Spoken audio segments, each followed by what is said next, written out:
Thank you and good afternoon, everybody. I'm Paul Z. Jackson. I'm going to speak for a while on uncertainty, agility, and momentum.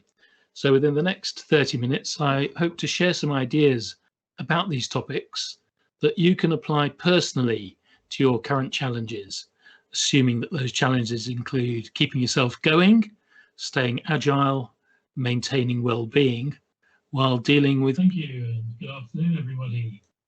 I'm Paul Z. Jackson. I'm going to speak for a while on uncertainty, agility, and momentum.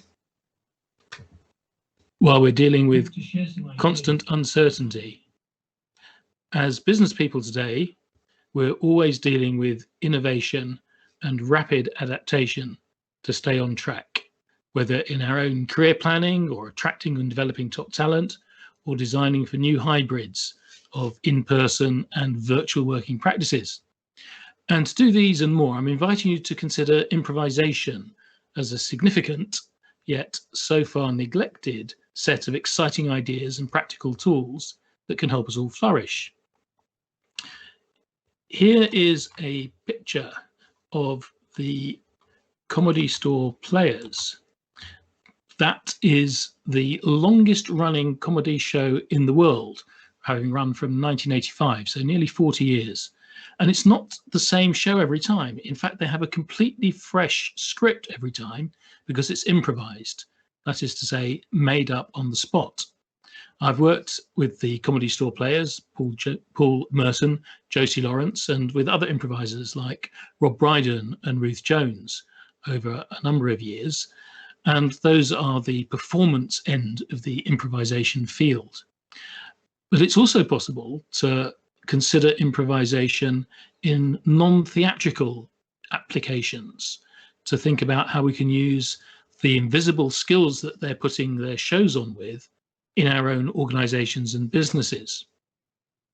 So I know that everyone currently is working in a very pressurized environment at the best of times, and we've all had this double dose of dealing with stress and uncertainty for more than a year now with the pandemic. I spoke last week at a conference for business schools offering MBAs, and their students are going for jobs and roles which weren't even named just a few years ago. I love that the main strand of thought in careers is called the chaos theory of careers, and that rings very true to how things are now, and perhaps how they've been for quite a while without us always recognizing it. So those students that I was speaking with, along with schools and university students, they all thought they knew what they'd be doing through the year. And then along comes disruption, not just digital disruption of industries, which was widely predicted and has now accelerated, but also the disruption of everybody's daily life, working from home, wearing masks, counting how many people can join you in a garden or a park. And so that brings our well-being into the equation. And our interest is how we can have long-term sustainable well-being on a foundation of managing uncertainty, which is always going to be with us, thriving in chaos when that hits, and making the most of our resources. In other words, applying our natural agility. And the good news is that we already have everything that we need. In this cartoon, you see the delivery of the world's first wheel. And the person delivering it hasn't quite got the idea. And as the philosopher Ludwig Wittgenstein said, we learn by rearranging what we know. And if this guy rearranged what he presumably has found out in testing his wheel, he'd find it a lot easier to deliver it. And that's a circumstance that many of us find ourselves in without, of course, always realizing it. If you think about your own personal qualities, which one would you pick that has stayed with you, even through changes in your role or your career? What is something that you know that you might be able to rearrange to serve your own interests in your work? So I like to think that I bring some patience. I work a lot with groups, executive teams and organizations, deal with questions and challenges in seminars and conferences and training sessions. And I hope that I can do that with a certain amount of relaxed patience, sometimes tricky, sometimes easier. But whatever you choose is going to be a resource for you whatever changes in the circumstances that surround you. And how easy or tricky was it to think of a resource? Did it come straight away to mind? And I wonder if it's a quality that involves risk-taking. Business, for the most part, is not about perfection. It's about taking risks and having a go, and good enough is good enough. We don't have to be perfect. And this willingness to have a go is a major characteristic of improvisation. We're all improvisers, and we all exercise the everyday skill of making the most of what we have in the moment to deal with needs as they emerge. And improvisation is the skill set that we need to flourish in times of uncertainty. That has actually always been true, but it's more obvious when we have things like this sudden, unexpected plague. With COVID, climate change, Brexit, big data, social media, it becomes more obvious that the old plans and certainties no longer fit. And the best strategy may be to let go of plans that are no longer serving us so well and things that appear to be certain but aren't. And then we start surfing the waves of improvisation. Now, this may take a shift in perspective. Perhaps we can take more of a quantum view in which several different answers can be true at once. And we're all familiar with the circumstances in which there's more than one way of accomplishing what we're trying to accomplish. That's an improvisational view in which we can reframe uncertainty as possibilities and free us up to make choices in the moment. So we're managing with less clinging to plans, which are typically instantly out of date, and more by observation, using feedback that comes to us, allowing for emergence and a more skilled response in the here and now. The British Prime Minister asked his ambassador to Russia, in a word, how's the situation in Moscow? And the ambassador replied, good. And the Prime Minister said, well, if you had time for more than one word, not good. The ambassador was a great improviser. I wonder what comes to mind when you hear the word improvisation. I've asked many groups in many different organizations and businesses what it is that improvisation brings to mind. They usually start by saying context in which they've encountered it. We've already mentioned comedy theatre with the Comedy Store Players, and there are a lot of other improvisation groups now in UK and throughout the world. We know of it in jazz, where musicians improvise around a structure, playing jazzy jams and spectacular solos. Perhaps we've encountered improvised dance, and of course sport is very strongly improvised. There are set patterns, but the interesting thing is what happens with variety of the pattern. I listen a lot to the football commentators on Match of the Day and other programs, and pretty much every other game or so, the commentator will say that the striker improvised a shot or a goalkeeper improvised a save. And they mean that they've adapted a little bit outside of what they normally practice and done something a bit new to cope with a situation which wasn't exactly as they'd expected it to be. And those are good examples of everyday improvisation with really skilled performers. We improvise when we're fighting, we improvise when we're cooking. Somebody comes round for dinner and we've invited them, we may well have prepared a meal according to a recipe. But if they turn up unexpectedly, then we just dive into the cupboard or the fridge, see what we've got, and knock some things together based on what we know already about cooking and the ingredients that we've got and the preferences of our guests.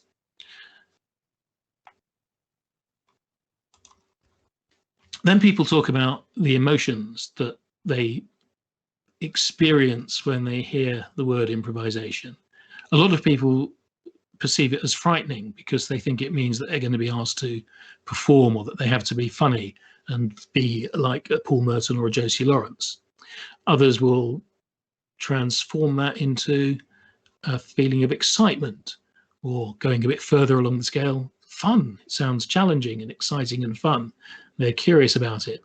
They also say it tends to prompt a lot of laughter, and certainly improvisation is a very good route to humour and laughter. And some people say, when I hear about improvisation, I want to run away. We like certainty as humans, but we don't experience certainty. When we think about some of the characteristics of improvisation, it's about being in the moment, here and now. It's unscripted, and as I've just mentioned, it's the route to humour, and it's about new responses, responding in a new way. And I'm sure you'll recognise that in business, we're always having to respond in a new way because things don't stay still. There are new challenges and the old ways don't continue to serve us. Of course, if they do, that's great, keep using them. But when they don't, how do we do something different? And this could be the gateway or route to doing so. And it's already there in many skilled professions. We've mentioned jazz musicians and performers, but equally we can appreciate improvisation in firefighters who don't encounter the same set of circumstances that they read about in the manuals or that they practice in their simulations.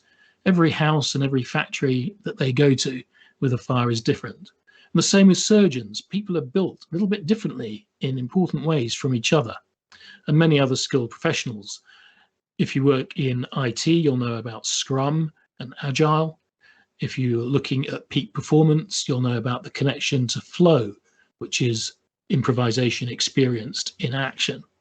And these movements recognize the concepts of improvisation more and more explicitly as they begin to document what it is they're doing and the business theorists study them. And it's not a new idea. Charles Darwin told us, this is attributed to him anyway, that it is not the strongest of the species that survive, nor the most intelligent, but the ones most responsive to change. We can dispel a few myths about improvisation. The first myth is that you have to be funny. We're not talking about improvisation performance here. We're talking about improvising in everyday life as a way of adapting well to challenges and circumstances that confront us. We don't have to be funny. If humour naturally arises, then that's fine. It's not just for when things go wrong. We can choose to be improvisers as a first choice and not depend on the classic ways of working step by step to plans. They serve us well if we're engineers and are doing engineering, or if we're testing code, but they don't serve us so well if we're dealing with people, if we've got to work with a team or group of customers. Where there's more complexity, you can't have a plan for exactly how to do things. You have to be more responsive and adaptive in the moment, and that's a good first choice to make. And improvisation isn't just about chaos. There is always a structure. I've written about these in one of my books, this one called Easy, which is about using improvisational ideas to build creativity and confidence. And it introduces 8 principles or main concepts of improvisation. And I'll run through those in the remaining time. So that's all 8 of them. Let go, inhabit the moment, freedom within structure, embrace uncertainty, play to play, accept and build, short turn taking, and spot successes. And let's see how those relate to our work as people in business, working with colleagues, direct reports, bosses, customers and clients every day. The first of the principles is let go. We've mentioned letting go of the plan and also letting go of perfectionism. You're invited to join the anti-perfectionist league. So we let go of what we thought had to happen or of getting something absolutely perfect. And instead we have a go using what's there. I once was speaking at a festival in a tent, and I asked people to show their hands if their career had gone exactly as planned over the years that they'd been working. A few teachers and doctors raised their hand, and they'd indeed been on the track that they had set out right at the beginning of their careers. But more than 3/4 of the people there put their hands up to say their careers were improvised. They'd let go of one job or another. They were subject to changes of mind. They'd had chance meetings or some offer had popped up for them. They'd noticed it at the time that it came through and accepted it. They were alert to new offers coming in. And to do that, they had been aware of what was going on in the moment, focused and attending to what's going on in the here and now. We have this amazing human ability to physically shift our bodies to wherever we want them to go and to shift through time. We can think of yesterday. We can think of something that we're going to be doing later today after the conference, or we can bring our focus and attention to now, this moment. And if we've practiced mindfulness, for example, that's attending to breathing in the moment, what's physically present. Where are you now in your room? Are you on a chair? Are your feet on the floor? Are you breathing in a way that you're aware of? Can you relax some limbs and let tension go? Attending to where we are physically and staying in the moment in relation to time, not drifting away into the past or the future, is a very powerful position for being able to access our resources and respond to what's actually happening with more accuracy. We take in more information and we've got our resources ready to deal with that information in our moment-to-moment response.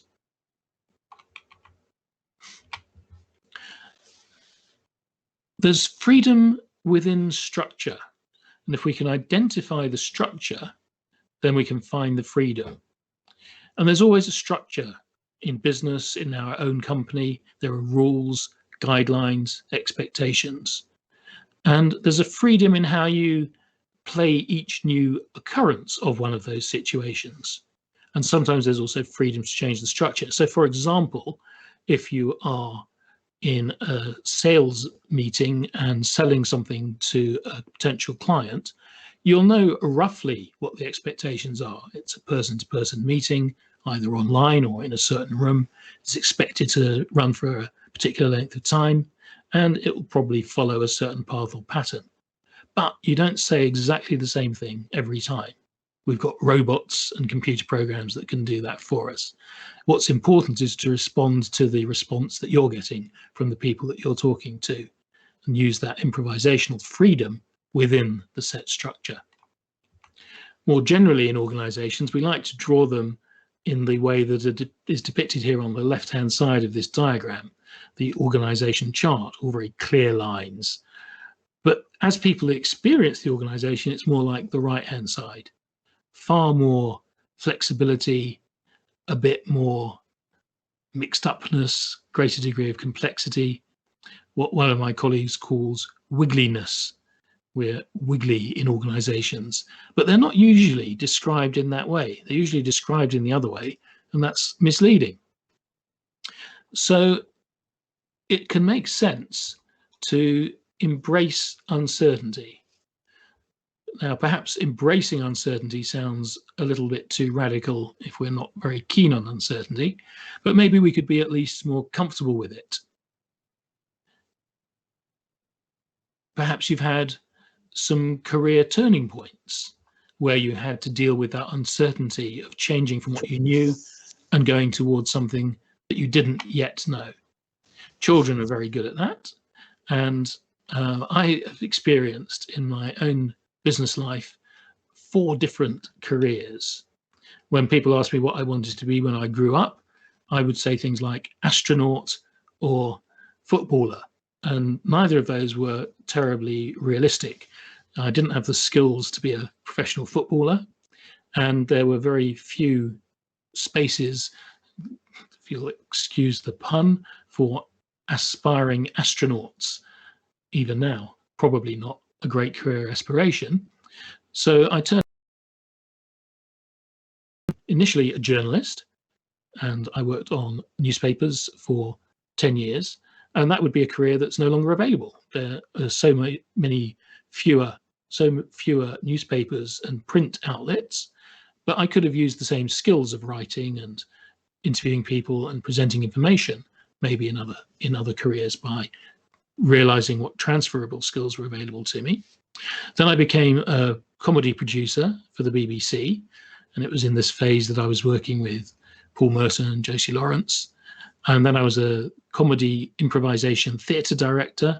I had Rob Brydon and Ruth Jones from Gavin and Stacey, before Gavin and Stacey, in my performing group at the Bath Theatre Royal, Bristol Old Vic. We played at the Glastonbury Festival as well, all very exciting. And then I realized that I wanted to use these skills of improvisation, not just on stage, but off stage.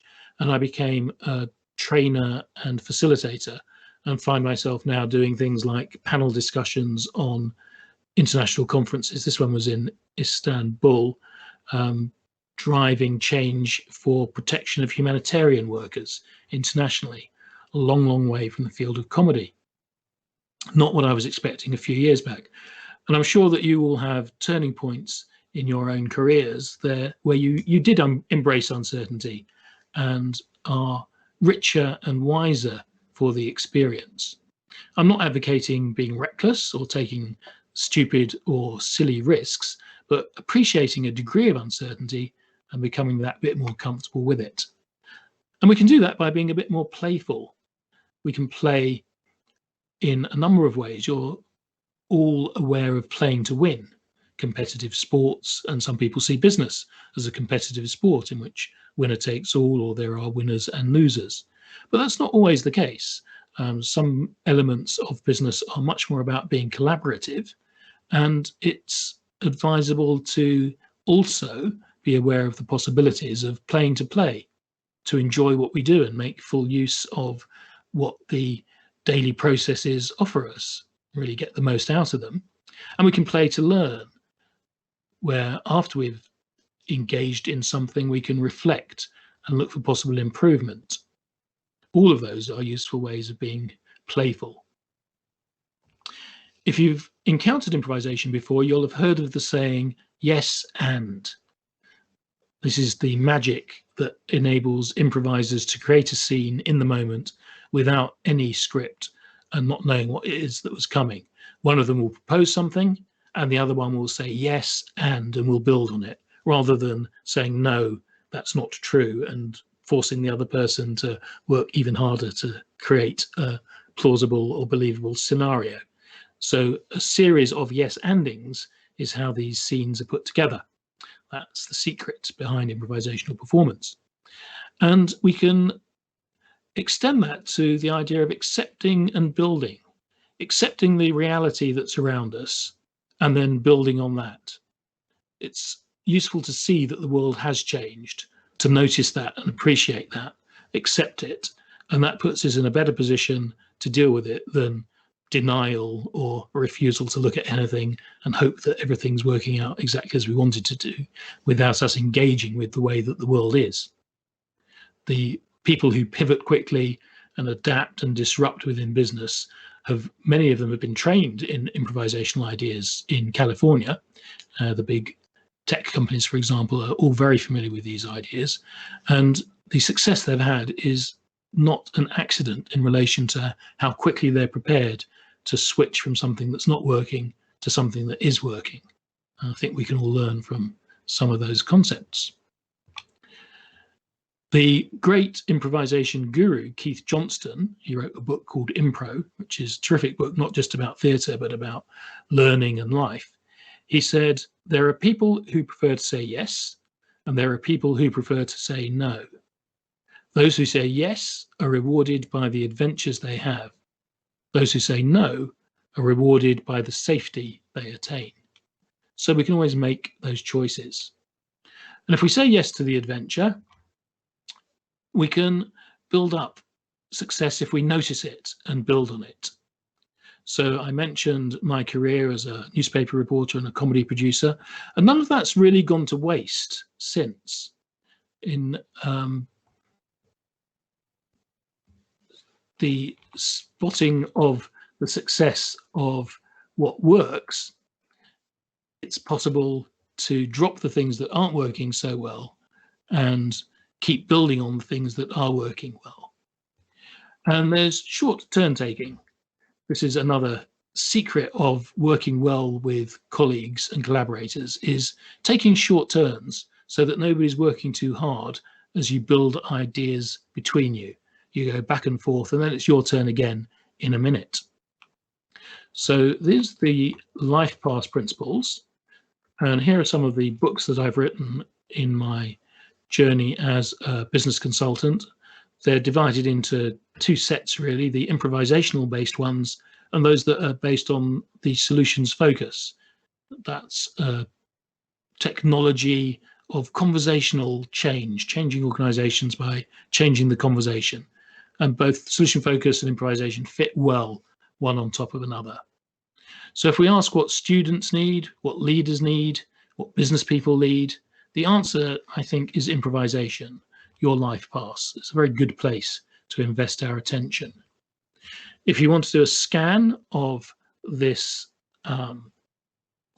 Q code, you can connect directly with me on LinkedIn. I'll show that for a few moments now, and then I'll give you a more conventional website and email where you're able to connect with me. Use the QR code if you want, or contact me directly, paul@impro.org.uk.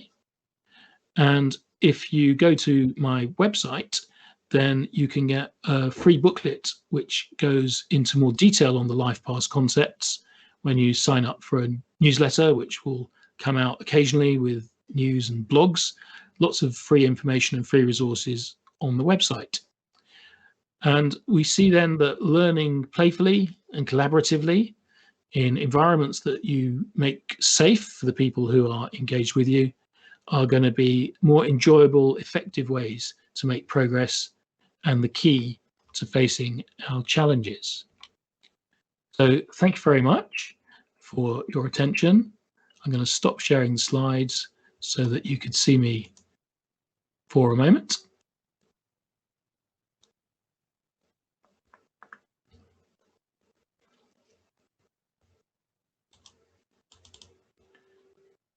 There we go.